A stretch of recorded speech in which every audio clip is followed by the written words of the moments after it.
வளைகுடா போர் என்பது சர்வாதிகாரத்தின் உச்ச எல்லைக்கு சென்றுள்ளது. சர்வாதிகாரிகள் வாழ்ந்ததாக வரலாறு இல்லை என்றாலும் சர்வாதிகாரத்தால் பாதிக்கப்பட்டவர்கள் என்றுமே பாதிக்கப்பட்டவர்களாக தான் கருதப்படுவார்கள். அந்த வகையிலே அமெரிக்கா கொடூரத்தின் உச்சத்திற்கு சென்று நோ குவார்ட்டர்ஸ் மிரட்டல் விடுத்துள்ளது. அதாவது அந்த மிரட்டலுக்கு என்ன பொருள் என்றால், பொதுவாகவே மன்னிப்புங்கிறது மிகப்பெரிய ஆயுதம். அந்த மன்னிச்சவனை மன்னிச்சு விடணுங்கிறது தான் மனித பண்பு.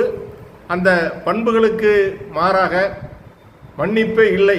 நீ எவ்வளவு பாதிக்கப்பட்டிருந்தாலும், உயிருக்கு போராடி கொண்டிருந்தாலும் உனக்கு மன்னிப்பே இல்லை என்பதுதான் அந்த நோ குவார்ட்டர் மிரட்டல் என்ற வார்த்தைக்கு பொருள் சொல்லப்படுகிறது.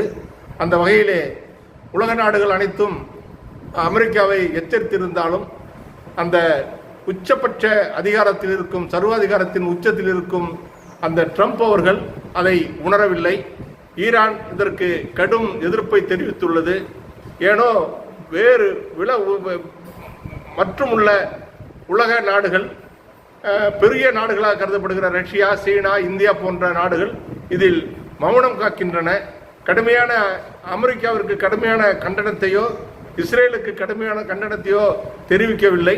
அவர்கள் அராஜகத்தின் உச்சத்திற்கே சென்று கோர தாண்டவம் ஆடிக்கொண்டிருக்கிறார்கள்.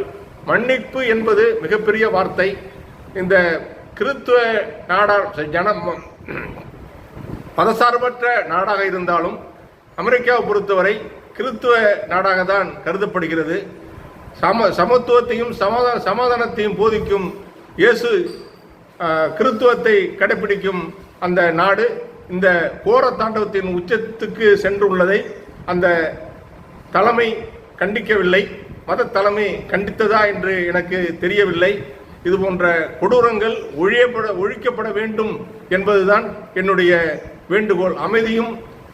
அமைதி நாட்டில் அமைதி நிலவ வேண்டும், சமாதானம் நிலவ வேண்டும் என்று இருக்க வேண்டுமே தவிர இது போன்ற போர் பயங்கரங்கள் தவிர்க்கப்பட வேண்டும். அவர்களுடைய தனிப்பட்ட அமெரிக்காவின் தனிப்பட்ட சர்வாதிகார போக்குடனான இந்த போருக்கு உலக நாடுகள் அனைத்துமே பாதிக்கப்பட்டுள்ளது என்பது வருந்தத்தக்கது.